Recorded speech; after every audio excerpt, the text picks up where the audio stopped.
શ્રી કૃષ્ણ મિત્રો, હવે આપણે બ્રોકોલીના પરોઠા બનાવીશું. ગામડેથી સરસ તાજી તોડીને લાવી છું. માટે આપણે જરા છીણી લઈશું. હવે આપણે પરોઠા માટે લોટ બાંધીશું.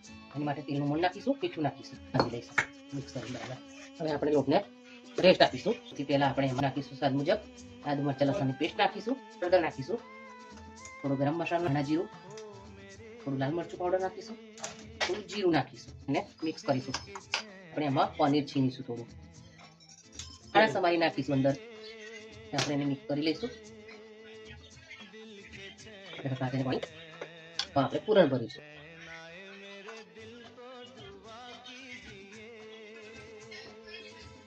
હવે આપણે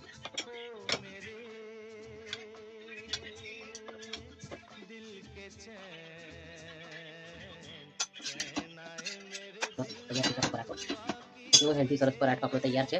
તમે એકવાર બનાવજો. બ્રોકોલી અને પનીર પ્રોટીનથી ભરપૂર છે. તમે જોઈ શકો છો કેટલો ફાઇન પરાઠો બને છે અંદરથી પણ.